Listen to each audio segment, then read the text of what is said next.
Welcome back, Alane Freund, my dear Yay! friend, and colleague, collaborator, co-creator.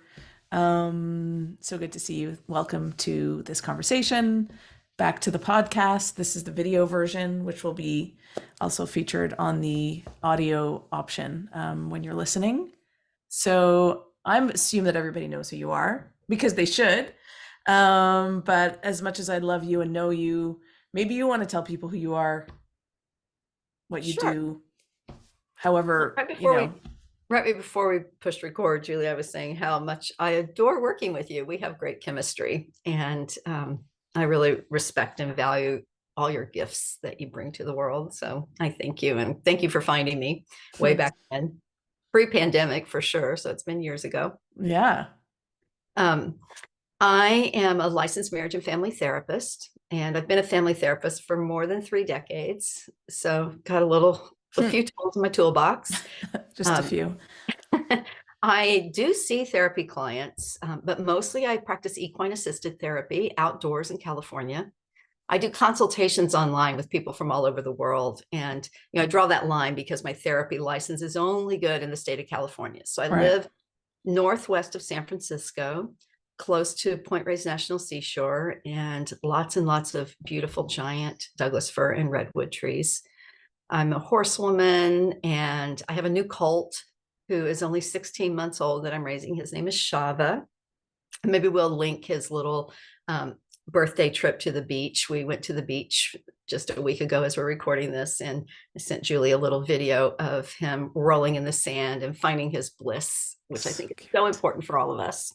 Yeah. Uh, More than 12 years ago, I don't remember when, Elaine Aaron told me I was highly sensitive and really offended me at the moment. We were at the ranch because she's also a horsewoman. And I had no idea that she was the person who coined the term and has sold well over 2 million copies of books about the topic and spearheads all the research across the world on it. So she said, you should read the book without telling me that she wrote it. So I did. The reason she told me was because I had been helping her with an emotional issue with her horse. And just because I grew up on a ranch with a horse training mom. So everybody always asked my help. And afterwards, I said to her, now that you've cried, your insides and your outsides match. So your horse will not be afraid of you. Her horse had been moving away whenever she wanted to get on, and she was worried that the horse didn't like her anymore. Mm. And really, what she was having, as she was having those feelings and those anxieties, it made the horse feel more afraid of her because she was acting like she was fine. I'm just going to get on and ride you, even though she was having that inside. And that's one thing that horses teach us so well, is that our insides and outsides need to come together and match. So she said, as soon as I acknowledged that her crying was going to solve all her problems, that's when she knew that I was highly sensitive. And she knew I was an equine assisted psychotherapist and team builder. And she said, I think your equine assisted work would be amazing for HSPs. And that began our journey of creating curriculum together, writing together. I started traveling with her and helping out at her big retreats. And then slowly but surely, as she's 20 years older than me, and neither one of us are young, she's been trying to step back. And so I started leading the retreats and teaching them. And it's changed my life because now I'm an international consultant on high sensitivity. And I have this mission to reach all the sensitive people in the world, especially the youth. Mm. So I guess I'm a mom. I'm highly sensitive. I'm a wife, and I'm a business person, reluctantly sometimes. And I'm a profoundly introverted person. Hmm.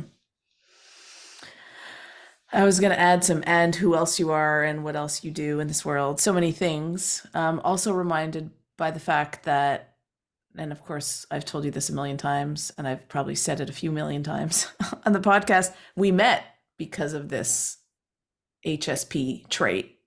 I reached out to Elaine Aaron and I asked her to come on the podcast. She said, well, I'm not available, but I have just the right person. And it was you. So thanks, Elaine Aaron. Thank you, Alane Freund. She's Thank you, our everyone, for listening. matchmaker. Yes, matchmaker. Um, so yes, so many things to talk about. I think we've landed on this topic of the relationship between sensitivity and introversion. Yeah.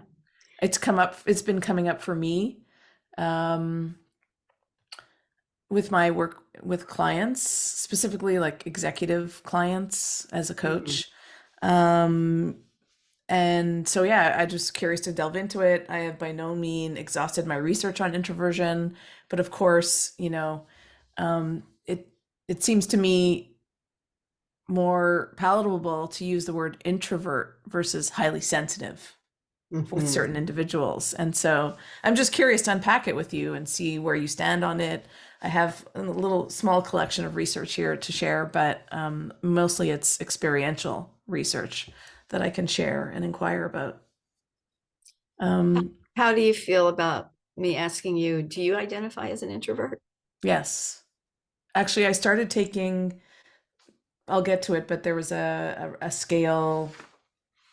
You know how Elaine, obviously, Elaine Aaron has the HSP test, the highly sensitive person test. So there's one for introversion that was created by um, Scott Barry Kaufman. I'd mentioned to you before the podcast that I've listened to some of his podcasts. It's called the Psychology Podcast, and it's also, you could find it on YouTube. And so he had, let me just pull it up here, a podcast on introversion. It's called Understanding the Science of, let me just pull it up here. Thank you for your patience. The Science of Introversion and Extroversion. It's with Dr. Luke Smiley. Mm. And in it, he refers to the work that he did with Susan Cain, the author of Quiet, and how they had come up with this scale. So I'm not sure the criteria or the evidence behind it, but I started taking it. Is what I'm trying to get to. And But what was your yes, score? actually, it was, I didn't have time to complete it, but for sure, I'm an introversion, self-identified, whatever the test reveals or not. Yeah. Um, yes, I'm an I mean, introvert. and Jung first really popularized this concept of introversion and extroversion, Carl Jung. And, so what, probably more than 100 years ago. And he also talked about this exquisite sensitivity that some people have, and was Did really he call it clear. that? Exquisite sensitivity?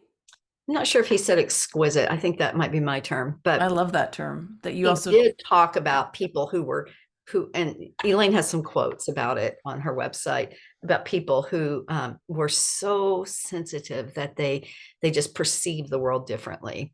And even Jung distinguished the difference between introversion, extroversion as one of the personality types and sensitivity as a different one. So that I just want to make the point, they're completely independent. Mhm. But I don't know why this is the case. I look forward to more research on this, but it turns out that maybe about 70% of highly sensitive people are introverted. There's some complicated stuff in the research now about environmental sensitivity, which Okay. is which is a sibling of and similar to, but not exactly the same as high sensitivity, though different people say different things about it. But if you just look at sensitivity to environment, the numbers are even higher. They're closer to 30% of people. But then within that 30%, there's a gradation of more or less sensitive. So, so I'm just curious if that will change the outlook on the 70-30 split of highly sensitive people. But when Jung was talking about about introversion, he was talking about there are many different ways to be introverted, Mhm. right? And it's not all, because highly sensitive people, although we're introverted, we crave deep connection. We have such strong empathy that we want to have really strong connections with people. And sometimes that can create a little bit of not conflict. What would be the word for that? But just a little challenge in life. Tension? Maybe tension. I love that. That's exactly right. Because I was thinking about qigong, and holding that energy. When you bring up your chi, and you get Yeah. it really big, and then you hold it in your hands, and you feel it in there, and it kind of pushes, it pulls, it pushes. Yeah, yeah. Well, it's kind of like that, and I think to me, being a sensitive introvert, it would be a heck of a lot easier if I just was full on, like I would just be happy in the basement on the computer doing tech work or something, like Right. just a solid introvert without the high sensitivity. Then I could take care of my introvert self so much more easily, you know? Right. And so I just want to honor, since we're talking about introverts, that there are as many different ways to be introverted as there are introverts in the world. And it doesn't all look the same. Not everybody looks like me or looks like you, who's introverted. I almost said who's suffering with introversion, but that's not the case. The only reason there's any suffering about introversion is because our Western societies, where Yeah. you and I live, value extroversion and being the big personality in the room and the alpha dog in the business or whatever. And sometimes it's harder for introverts to be that person because we might be more likely, we still lead, but we might lead from a quieter place, and it doesn't get the kind of fireworks the extroverted leadership gets. So sometimes we might have to advocate for ourselves, Well, that's how, yeah, no, thanks for sharing that. I mean, that's how what's showing up with some of my executive clients who are in either, senior management, who lead people. Yeah. And some feedback is, I need you to speak up more. I need to feel your influence more. I need you to socialize more. I need to hear you more. I need to, I need you to be doing some more relationship building. What do you advise those people? I'm like, what would Alane say? Let's call her up. Well, we don't advise as coaches, so I just get curious about what that means for them. And also, I think there needs to be some disruption around what is valued and how it's valued. So, we talk about that. Yeah. I mean, we always say if a person who is highly sensitive can get in a position of power, then they can change the culture. Mm-hmm. And I think the same is true for introverts, because, that bombastic Western conquering, colonizing, killing culture, not to be dark, but it is. As we're recording this, it's almost US Thanksgiving. And, it's such a complicated holiday for me. Actually, I want to bring up, I got to start posting my blog where I put a picture of the sculpture called the Trail of Tears on this blog about Thanksgiving, and about how I have such conflicted feelings being from Oklahoma, where the end of the Trail of Tears, where all the Native Americans from the Southwest United States were forced to walk from Florida and all those states around there to Oklahoma, and then were basically imprisoned in Oklahoma, which was some insanely small percentage of the amount of land where they had lived, and over half of them died along the way. And so anyway, this is the society that you and I are a part of, right? It is what we are, and we have our own moments of challenge and persecution in our own histories. I acknowledge that, and we're living in a culture that would do that to an entire massive group of civilizations, right? So how can that culture honor and respect and value leadership from an introvert? It takes activism. You've heard me say many times that I'm 35 years into Al-Anon, which is a 12-step program for families of alcoholics. But really, I was just talking to my sponsor this morning, and she was reminding me that Al-Anon is good for anybody. Like you could be living with mental health issues in your family or trauma in your family. It doesn't have to be alcoholism or addiction, but it's just such a great tool for living. And one of the principles in Al-Anon is that we use attraction rather than promotion. And I just thought of that I think that we live our lives in such a way that it's attractive to others. And that's what creates change in the family system. And I think that's a really important piece for introverts. Like, if we are able to stand in our power, disrupt, as you say, and live and act from a pure heart, it will be attractive to others. And introversion and extroversion, I think it's pretty evenly spread across society. And so it's not like we're a minority per se. Mm-hmm. It's just we live in a culture that doesn't value us as much. So we have to demonstrate the value. It's Attract. like an it's a climb, right? It can really be a climb. I mean, I think the better you feel about yourself, better one feels about oneself, the less of a a nitty-gritty climb it is. The more Yeah. it's just more like subterfuge. Right. And I notice it too, depending on who the client is that I'm speaking with, what other climbs they're facing, what other, history they have, how they present, gender, race, religion.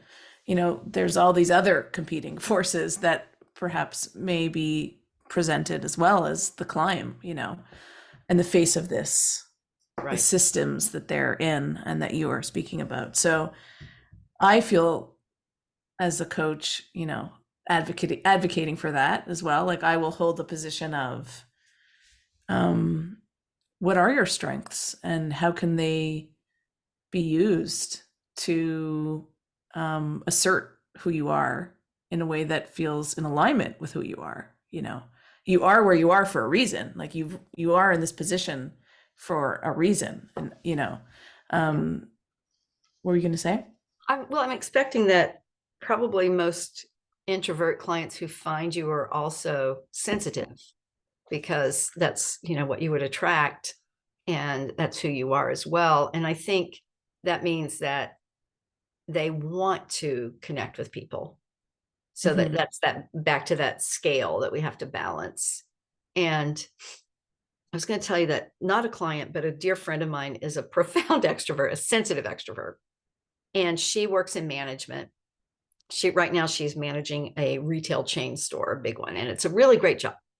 But she has gone into this place and she's like the party person. She's literally her job title is experience manager. Wow.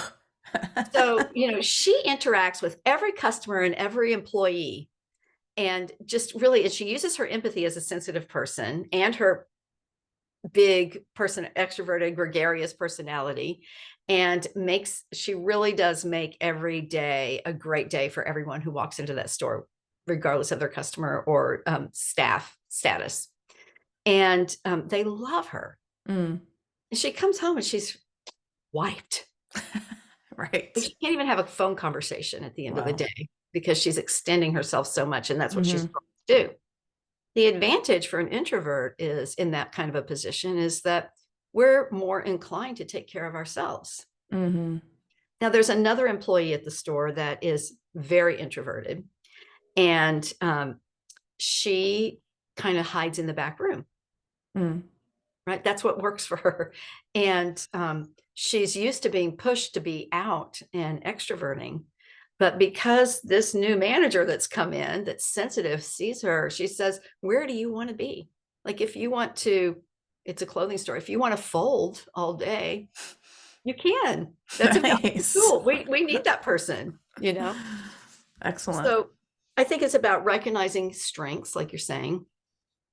And one of the strengths of a sensitive introvert, which, like I said, are probably most of your clients, is that they have great one-on-one conversations. Mm-hmm.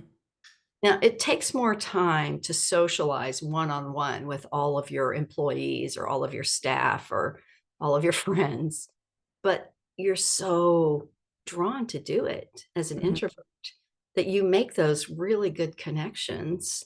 And then you have your little team of allies around you. Mm-hmm. So I think that's one of the things that we have to do differently in our lives is pursue the connections at a level that works for us. Yeah. And then in terms of if you're operating in a system that expects and values extroversion, navigating that, right, is Yeah. is um is something else to contemplate, but also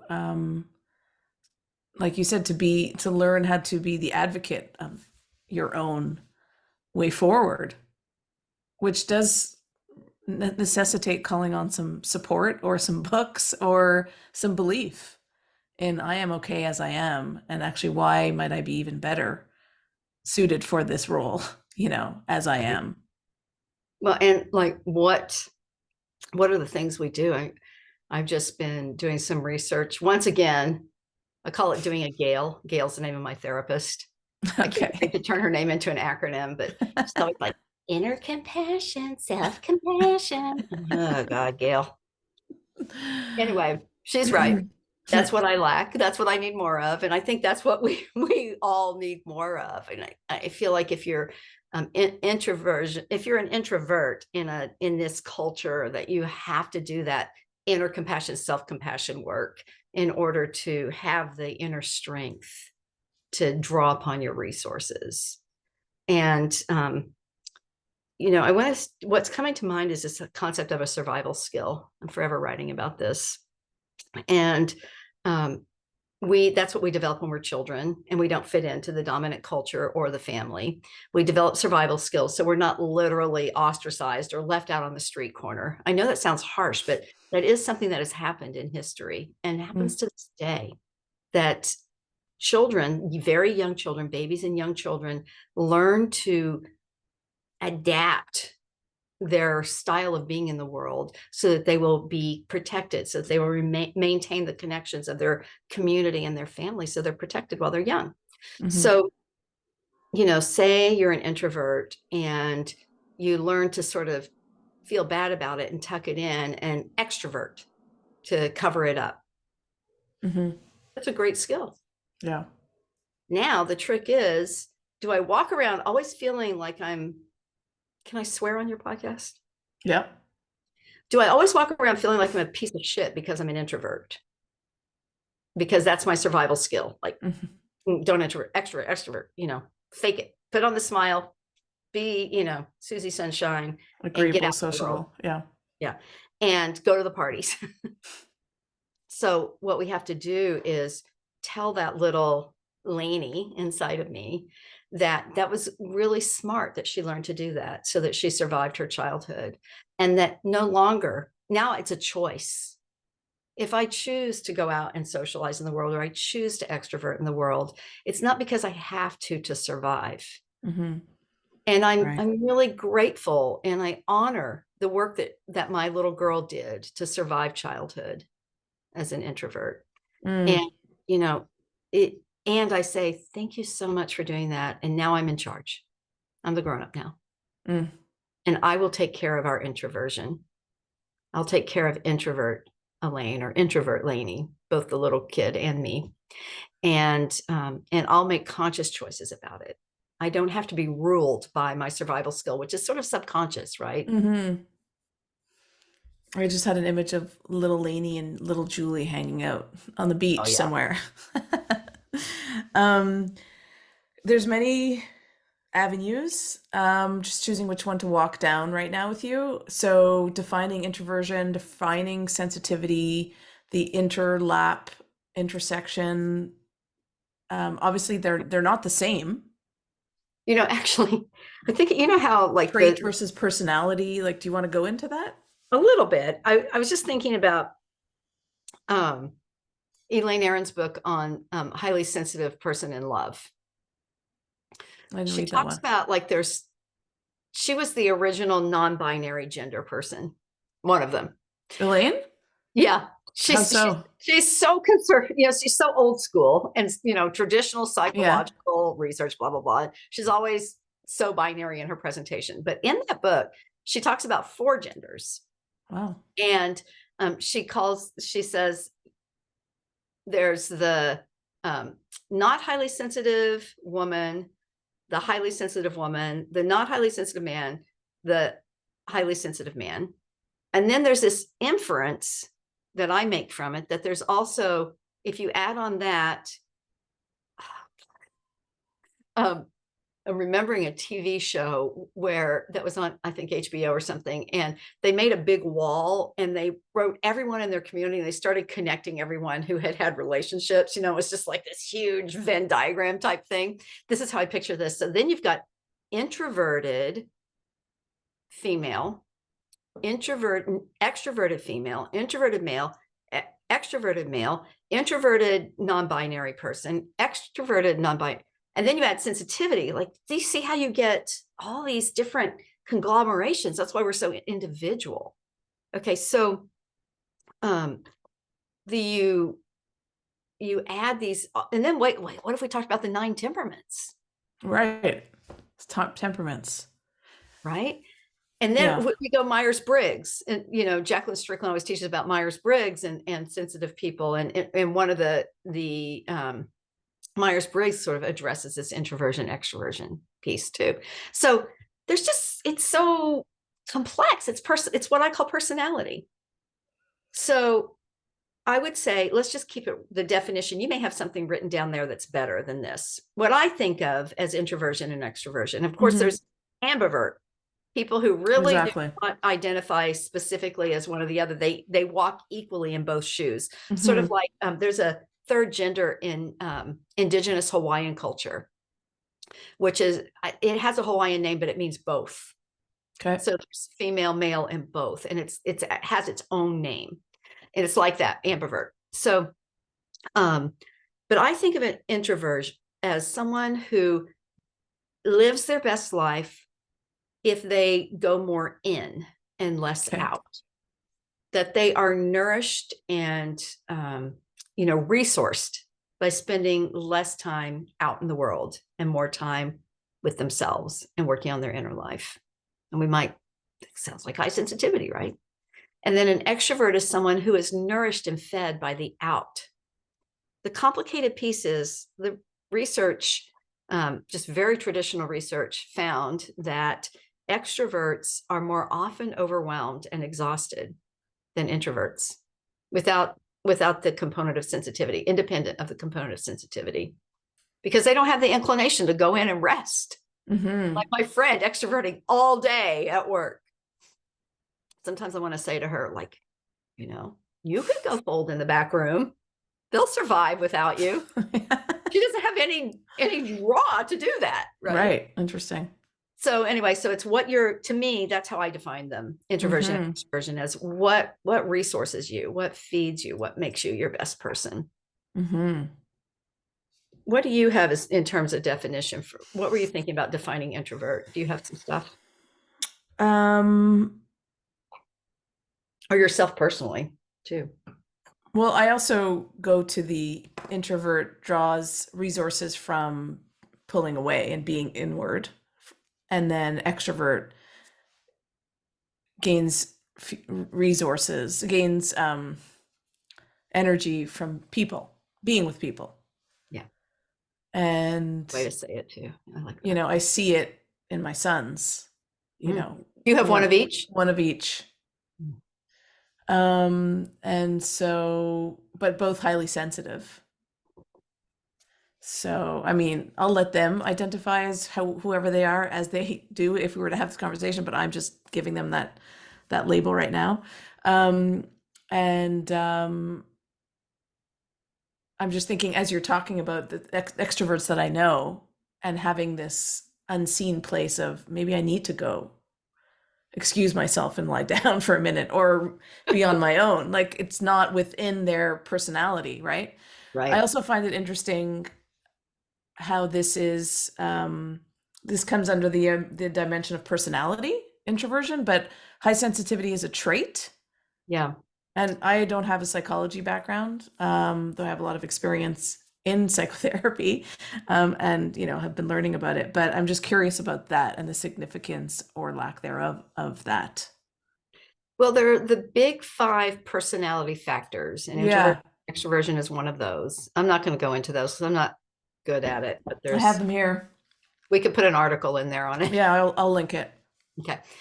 And then there are traits, and traits are genetic, right? Like curly hair, and there are so many different ones, and traits aren't quite the same as temperament either. I always feel a little hesitant to try to define all these different things. Yeah, I get it. But let's define sensitivity, since it's walking with us in this conversation. And Lately, I've been saying, if you have the trait, it's called sensory processing sensitivity of a highly sensitive person, your brain works differently. It's been proven in functional MRI studies where they have people do tasks while they look at their brains, and different parts of a highly sensitive person's brain literally activate more under certain conditions. So what they've discovered is that these are brains, and you might know if you're highly sensitive, this will resonate with you. You'll know right away this is your brain. It thinks more than the other people around you. It processes more deeply. It notices more, and it feels more. It has stronger emotional reactions. So when those people, they're different. Thank God we're a minority. Can you imagine the world would stop if all we were ever doing was thinking and you should try to have a conversation with my young adult son. It could go on for hours. Weaving and winding, and I can go there with him too. But you were making me think about him when you're talking about your sons, and I have been absolutely convinced that my kid is a sensitive introvert. And I just wanted to mention about the kids that and everybody that when hormones start to go kind of wild, like in adolescence, we tend to look a lot more extroverted and a lot less sensitive. And definitely we're drawn to more, I think some highly sensitive teen girls are more likely to sink into depression if their environment is hard. But most adolescents, sensitive or not, seek more adventure. They're supposed to be seeking sensation and going out and taking risks. That's how they, fight wars and build houses and hunt, all the things that we had to do in earlier evolutionary times. That's why our adolescents are screwed up, because they don't have to do those challenges, right? But so we can't say, if you're looking at an adolescent, and remember, adolescence goes through the 20s now, and you think, are they introvert, are they extroverted? Well, point being, my 22-year-old, almost 23-year-old now is acknowledging that he actually is more introverted. He loves to socialize. He loves his friends. He loves to go out and do things, but he has a girlfriend and it's exhausting for him because he needs more time alone than she does. Right. So that's a really good sort of defining factor. Like, are we saying that marriage is hard for introverts? Can be. Marry an introvert. Yeah, there you go. But then you'll never do anything. That's our issue. Well, that's what I was thinking too, just on a personal note. So, a lot of people say, well, you're not an introvert. You deal with people, you train, you facilitate, you're a coach, you host events, right? Yes. And I was thinking about it the other day, how I do love people. That's not what I was thinking about, but I do love people and I do love being with them, but I also really love my alone time, and I'm pretty, I could go solo, often, and have done you probably that. feel it even more need for solo since you're in a young family. Yes. Right? You're surrounded by people all the time and working with people. I mean, when I think about it, even growing as a teen or young adult, I did take some trips with some friends, but I also went out on my own traveling with my backpack, and those were some of the happiest moments. So I was invited to a party this past weekend, and that I was able to go to, and I don't go to parties, like either I'm not invited or I'm busy or I'm tired or whatever it is, but I was going, and to feel the tremendous amount of reluctance in my body was overwhelming, because I knew that it would do me good, So I was fighting against this introvert, highly sensitive trait personality that shows up often as reluctance, as comfort. Don't take the risk. Don't go out there, right? But I knew that it would be good for me. And so it was good for me. Right? Sorry? And part of you wanted to go out and have that interaction, stimulation. I think there was a question about that in my last masterclass on navigating stress for the holidays, right? This is coming up. There's lots of opportunities. Yeah. And I was saying that there's this event in San Francisco called Kung Pao Kosher Comedy. And it's in a giant Chinese restaurant, like one of those big banquet style Chinese restaurants. All the tables are large and round, and there's the turntable in the middle. And then it's a comedy show all through dinner. And they have them on the actual holidays too. So if you're feeling, like kind of like, I'm not really up for Christmas Eve, Christmas Day, New Year's Eve, New Year's Day, they have it all through them. And I love to go to that thing. I mean, I haven't gone for several years because the pandemic came up, but I love that. Now that blows my wad. Right? I go to Kung Pao Kosher Comedy, I'm a freaking zombie for a week afterwards. So, and I have a 45-minute commute, 20 minutes to work, eating strange food, being in a room with 100 people, getting home late. So I think when we're introverts and we want to extrovert, and this brings us to this idea of using extrovert and introvert as a verb, which I really love. I learned that from Alane Freund. When I want to extrovert, like you're talking about, then I prepare for it. So like I don't socialize or do much of anything extra for several days before I'm going to do my big event. And then I'm just acknowledging that I'm going to need a few days of recovery afterwards. And it's worth it to me. Right. We all get to decide, how much extroverting. And then the other piece is like you're talking about how people think you're an extrovert. People have always thought I was an extrovert because I got a good persona. That's the persona. And that's a really good tool that we teach for managing social anxiety, because introverts can slide down we call it the slide into shy, but we can also slide into social anxiety. These things are not the same. We don't have to have social anxiety. We don't have to be shy just because we're introverted. Right. But one of the best ways to prevent it is to develop a persona that you put on when you are needing to extrovert or be out in the world. So I've got my grocery shopping mom persona.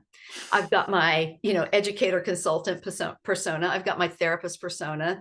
And, I'm a beast with the horses. Like, I'm a small person, and and I'm a nerd, and I always show people, this is, you can't really tell, but my bones are tiny, like I don't have good genes in terms of being a laborer at the barn, but that's how I act. Right. So I have that, that strong person that and all of my personas are part of me. But I have to consciously make a choice. And maybe this is back to your executives. I was just thinking about them. Yeah. Clients, that you have your persona that you put on, and you know exactly who that person is, what that persona is. Not only that, another tool is you have a written down list that you've made up with your coach of 5 or 6 things that persona always has that they will say. Answers to, standard answers to questions. I mean, one of them, my favorite one is, I would love to give that some careful thought. I'll get back to you. Right. That's so I write these things down until I have them memorized. Now, like I said, I'm getting up there. I've been practicing this for a long time. Right. But some people haven't. They've just been struggling and feeling bad about themselves about their survival skill. Right? So how about that? How about if you have almost a script and you have to go to the social event?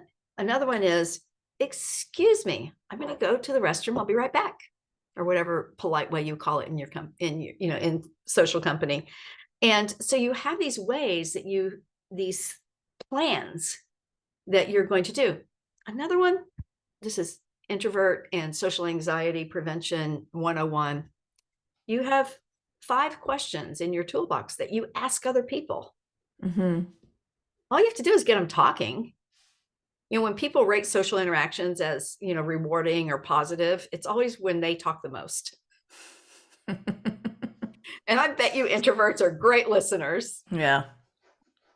So that's I guess introverting and extroverting is verbs, persona to prevent social anxiety.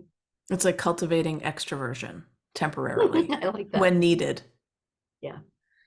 That's great. Thank you. So wait, I looked up introversion as you were talking. I tried to do that quietly. The introvert that I am knows how to do that, but I'm on video. So in this dictionary, which is I guess the Oxford Dictionary. It says the quality of being shy and reticent. Um, the See, they're wrong. psychology, right? The psychology version definition is the tendency to be concerned with one's own thoughts and feelings rather than with external things. Mm, That's Um, selfish. right. So I know that I'm curious if you could talk about shy, if you want to, but Scott Barry Kaufman said that introversion is the most misunderstood dimension of human personality. And I'll put up the link to his article on Scientific Mind. Is that what it was? Great. Scientific American blog, Scientific American. What kind of introvert are you? And I like, I'm not going to read it all to you, but he said, "Are you an introvert? It depends on which book you read."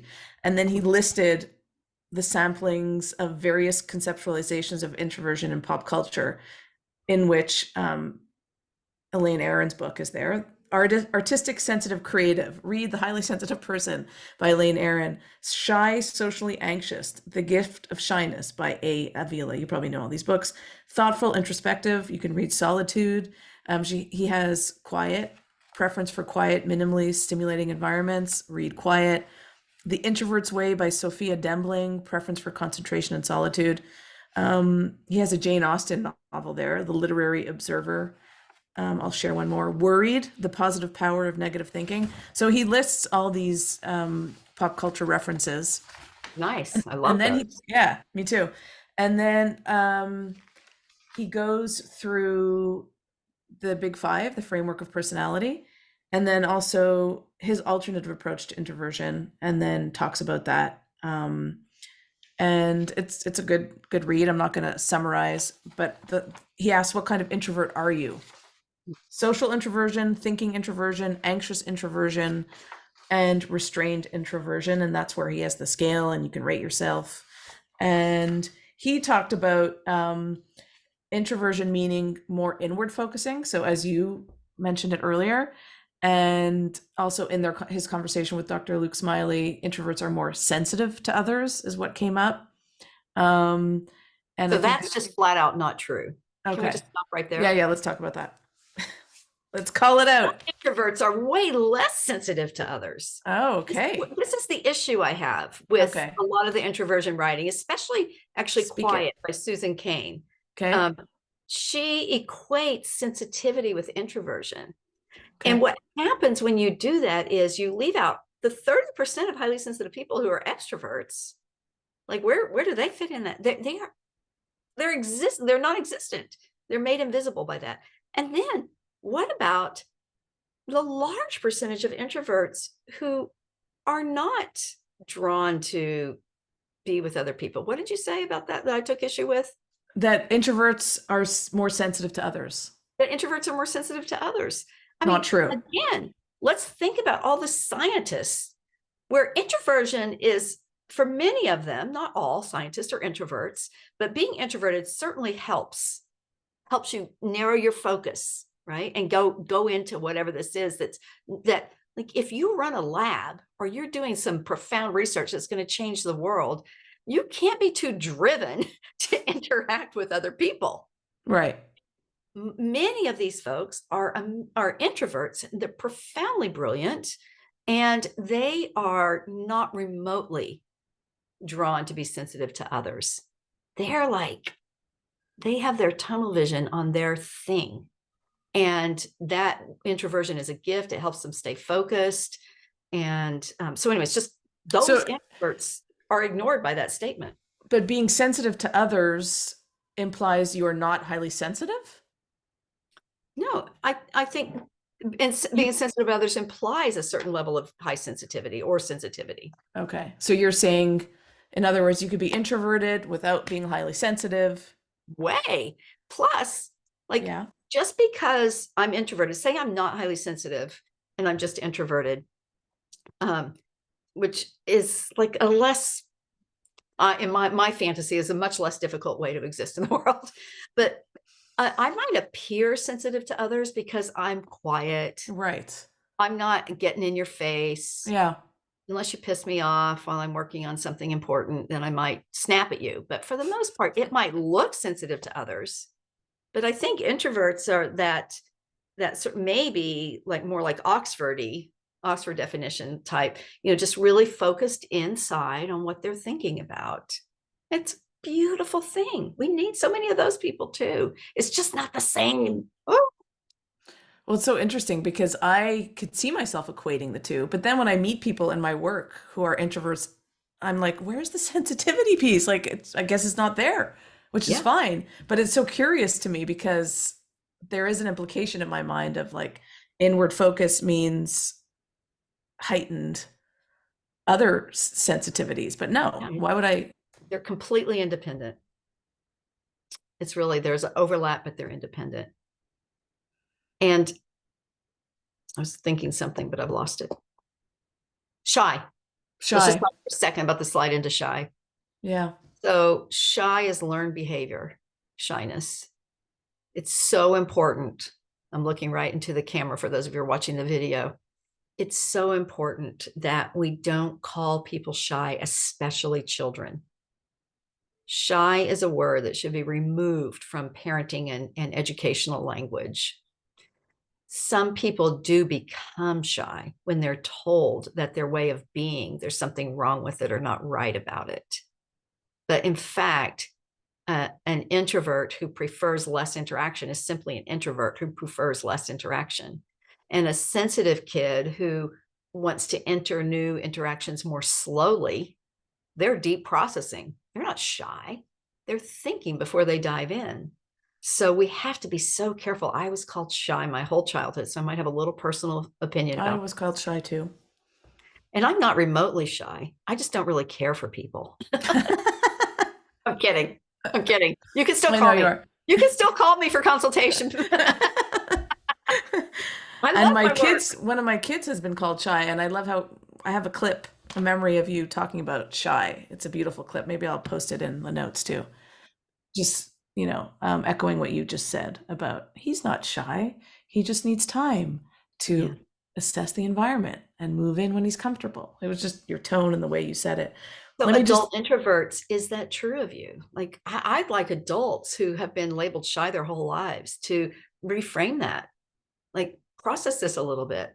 yeah. Think about it. Do you just need time? Have you had bad experiences that you need to reframe and heal from? Because probably you're not actually shy. You just have different preferences and your brain works differently. Mm. Simple. Illuminating one person at a time. Yeah. I want to talk about the fact that you're standing right now. Oh, And I yeah. also want to talk about what's on my page. So, because you're moving and you look like agile and flexible, and I'm sitting here like not looking that way.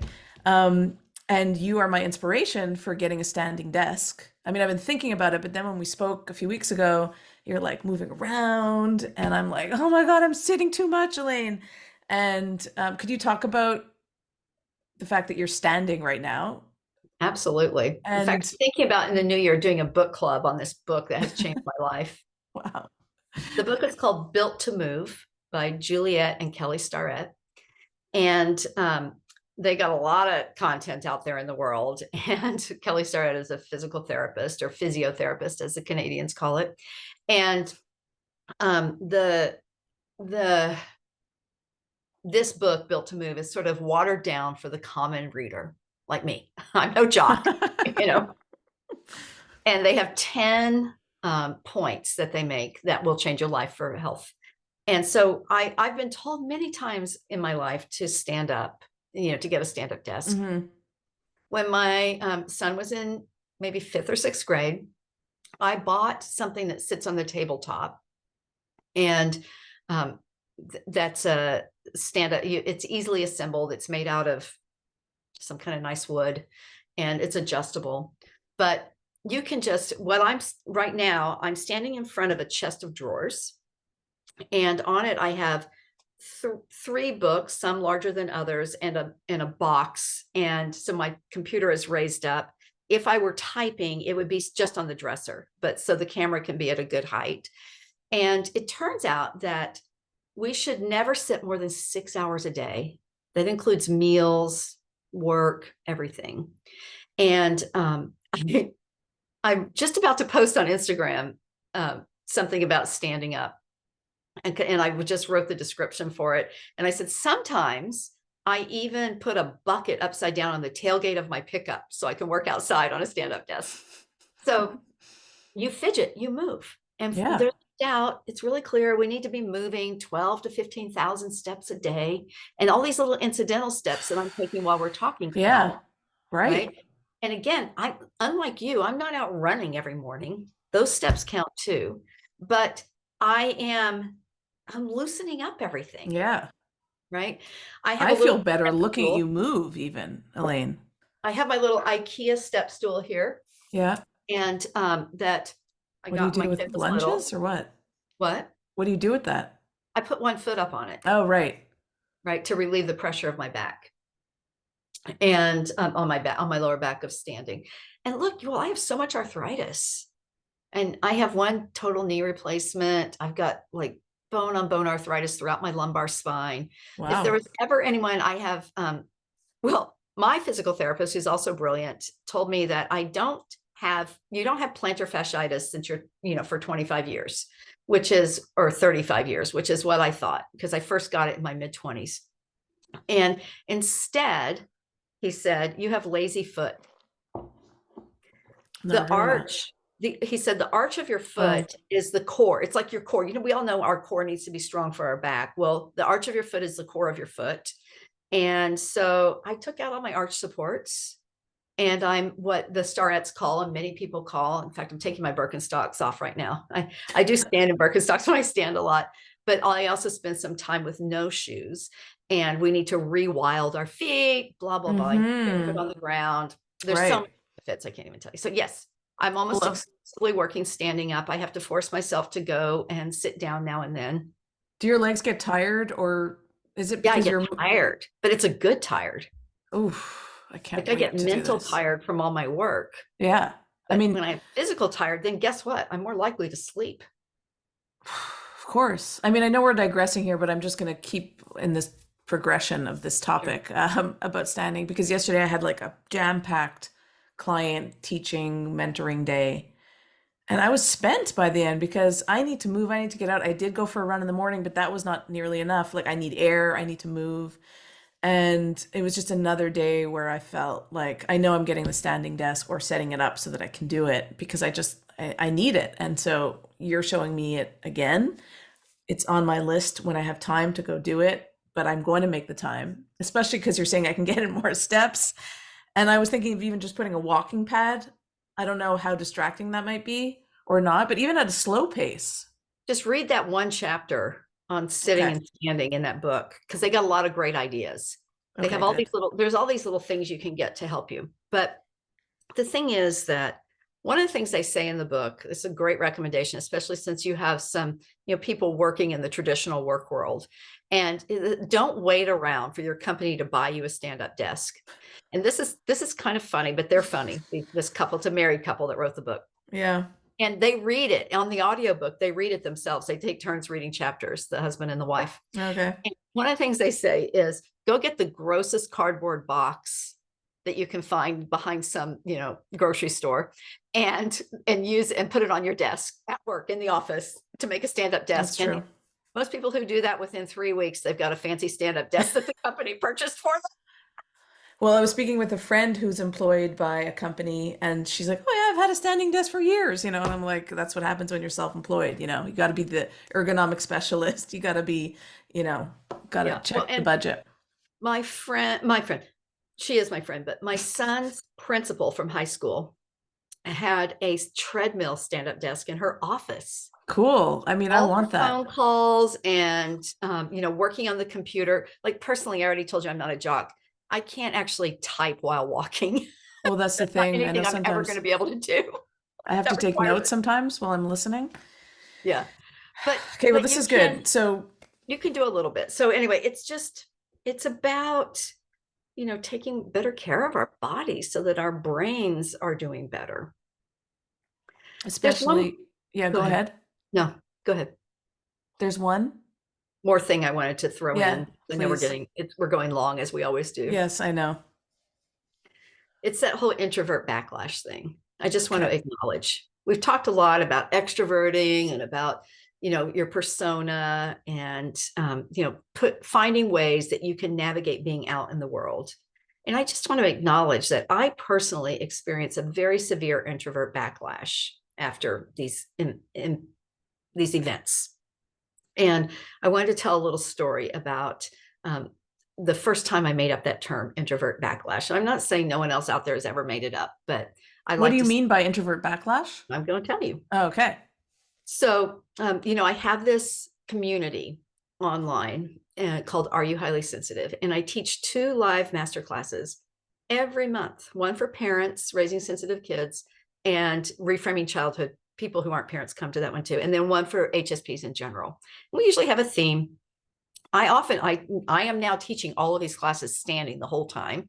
They go for 90 minutes to 2.5 hours, even though the goal for me is to do 75 minutes. Being an HSP, I find that very difficult. And so I have been doing this for 4 years. And it's our 4-year anniversary in December. I started December 2019. Yes. I'm so proud of it. And I have this video somewhere that I recorded where I said, sometimes it wasn't pretty, and often it was pretty hard. But I've been doing it. Amazing. But the introvert backlash story is that the very first time I did it was in mid-December, the very first one. I think only 3 people came. And after I did that, like prepared for it. I mean, I was basically having an anxiety attack the entire time. Like that persona wasn't well developed yet. Mm-hmm. I'm used to just being in face-to-face therapist, one-on-one, Right. or family or whatever. And I could not go on screen for at least 6 weeks after that. Wow. I had severe introvert backlash. I wrote about it in a blog, and I made a little YouTube video about it that we'll link in the show notes. But what that meant was I basically lived in anxiety about having put myself out there because it was so hard for me. I did it without, like I said, I did it without the persona. Right. And so what I needed to do was to go crawl into my cave,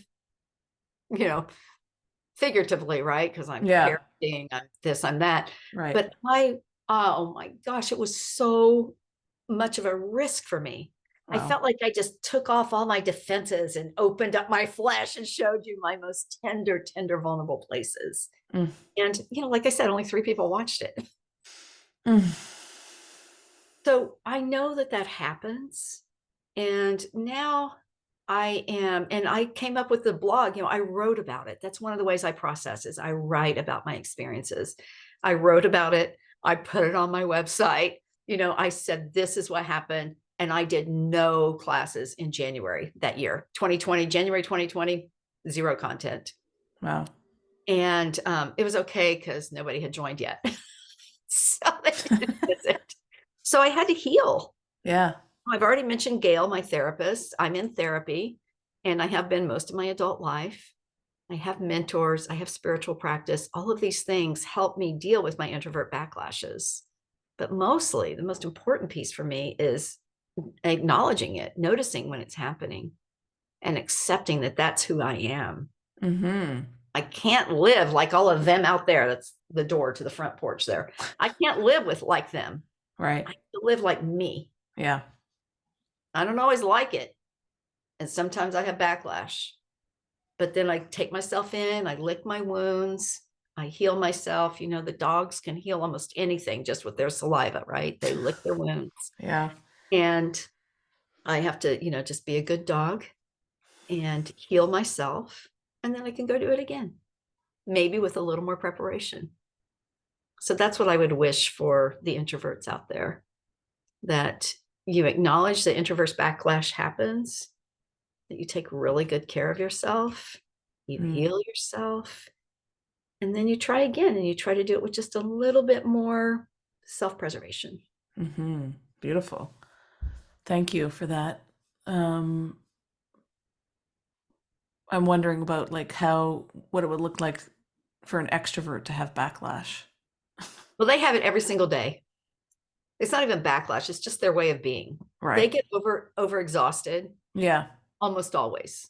Like maybe when they're on vacation, they don't, or, something like that, but probably they still do because they have the pull to go out. Yeah. So they're just on a cycle, like a Right. roller coaster Yeah. cycle. And it's sensitive extroverts. They really have to be careful. That's Regular interesting. extroverts, I mean, everybody, like literally, I saw this research announced on the Today Show or something like that on Pop News. Yeah. And I don't remember where, but I remember I don't know, I was probably at my parents' house and the TV was on. And this like new research on extroverts. Extroverts are more often overwhelmed by their lives than introverts. Wow. So I have compassion for you extroverts. I do. I love you, extroverts and introverts. I like to socialize with an extrovert because they take all the heat, you know? Okay, I wanted to share this from Scott Barry Kaufman's research. Um, I don't know if this is his research. Sorry, I'm not being clear on this, but you could probably confirm or not. There are two aspects to test for introversion. One is sociability, and two is the need for the need for deliberation. So the tendency towards action, um, thinking before we act, thinking about what the consequences might be, less risk taking, more self control. Interesting. I don't really know that much about that. Again, I'm always wondering about all the different kinds of introverts, but that makes a lot of Yeah, sense to me, those two components. right. Let's And ask that's, people can comment right on your website yeah, on this podcast. yeah, Let's ask people to tell us what you think about that. yeah. I'd like to And I hear. know we're bringing this to a close, and I want us to share about, like, you have something exciting coming up, and I have something coming up in February of 20, and soon. So I still feel like I need to parse out like the HSP trait and then the introversion personality, but it's interesting to me how they could coexist, but don't need to be directly intersecting. Right. And they just aren't. Right. They aren't. Julie, just get it straight. And I just want to encourage people to really think of it as a verb. You can do it all. You get to choose when you're going to, you are one thing, but you get to choose how you want to present in the world. Mm, that's the persona. That's the verb. Yeah. It's not the inherent trait or genetic disposition, temperament, or personality. And you can't change these things. We Right. didn't say that. You Yeah. can't change your sensitivity. You can't change whether you're an introvert or extrovert, but you can make conscious choices about how you live in the world and how you take care of yourself and how you push yourself. And if you want really good tips, strategies, and insight on all of this stuff, especially HSP living, being a highly sensitive person, parent, um, check out Alane Freund. Tell us about your membership and then like how you're celebrating it and how people could be a part of it, Okay, please. great. So, I have this thing that I've agreed and decided in my life that I would answer any question anyone sends me. And I learned it from a colleague to do these live Q&As. So in my membership, it's very inexpensive and no one's turned away for lack of funds. Like the way Buddhist teachers don't charge, but they accept donations. It's that kind of thing. So you can find me on my website, alanefriend.com. There's my name on the screen. And it'll be in the show notes. So you can see it's spelled funny. But on social media, I'm Are You Highly Sensitive, at Are You Highly Sensitive on both YouTube and Instagram. And I'm just putting tons and tons of content out there.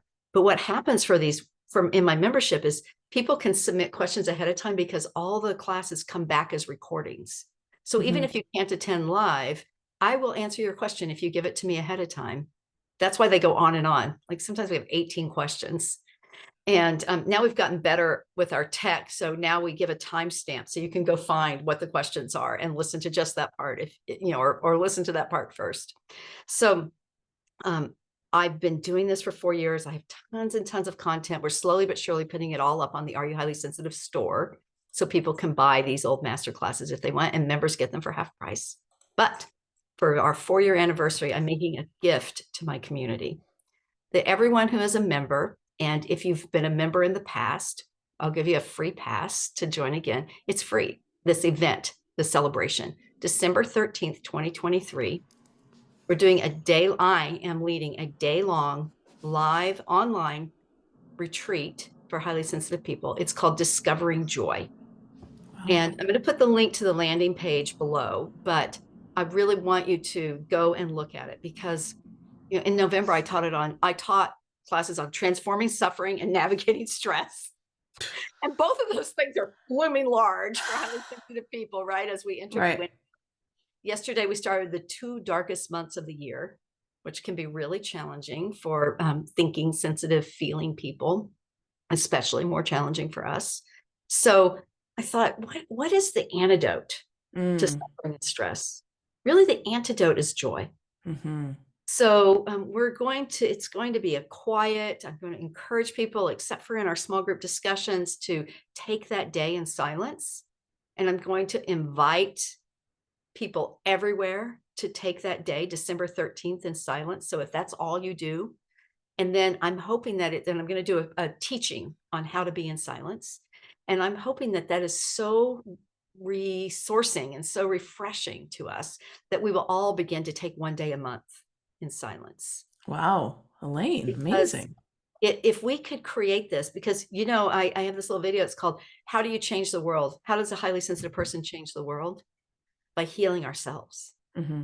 by taking care of ourselves. I truly believe that. I mean, that's part of the emotional leadership piece, right? So what if we intentionally went into silence, even parenting little kids? It's such good teaching for them, and really took care of ourselves. So I'm going to do a lot of guidance, and it's going to be the kind of retreat that people can come and go. Mm-hmm. Time zones, people in Europe might not want to stay up late enough because it's going to end around 4 Pacific time, 7 p.m. Eastern time. So late in the night in Europe. And When does it begin? When does the day begin? 11:30 a.m. Eastern time, Okay. 11:30 to 7:30 or 7, somewhere in there. Okay. And so anyway, this link below is Yes. it's the website for it. Lots of information, including the full schedule for Incredible. what's going to happen. And, I'll probably record some of my rants, but mostly it's not going to be a whole recorded thing. Really, you have to show up and just take exquisite care of yourselves. And I'm going to teach 4 major joy practices. I have an offering on the landing page that I taught. It's just maybe a 10 or 11-minute class on many joy practices, MINI. There are many MANY, but I did 4. There's really kind of 5 in there, but 4 distinct practices that you could start today by checking out that video.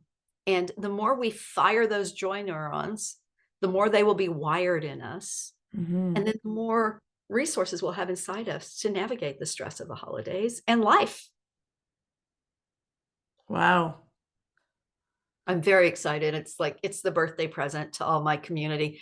I love my community. I feel like I'm really getting to know the people who are in there, and they reach out to me and I support them. And this has been my life's dream, is to be able Wow. to change the lives of more people, not just one person at a time. As a highly sensitive person, I can't see more than 10 therapy clients a week. Mm-hmm. And probably a month is what would be realistic. And Yes. so I only see a few people individually. And because I put a lot of energy into this community, because I want to impact thousands of people. I want to change the world for highly sensitive people. And Yes. it fills my heart to have this community, and to really show up live. There's not very little in there is pre-recorded. You get the recordings afterwards, but I am really showing up, me personally, That's just amazing. here with you. Thank you for sharing that. Congratulations on your brilliant creation, Thank you. bringing your passion forward and inspiring all of us and offering us a space and changing people's lives. Truly, I'm so excited for you. I feel you about to levitate. You are standing, so maybe you are. Um, but I'm so excited for you. I think it's great. I know I have some clients, things booked that day, but I will show up. I will be sharing it.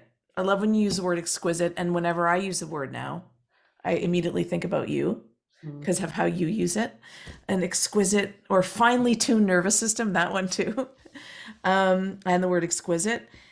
And because of you, so much has helped me be a better parent, take good care of myself, my nervous system. And also, I have a program coming up that has been inspired by the work that I've done with you and also by another fellow guest on my podcast, Nicole Shiner. So I just wanted to share that here.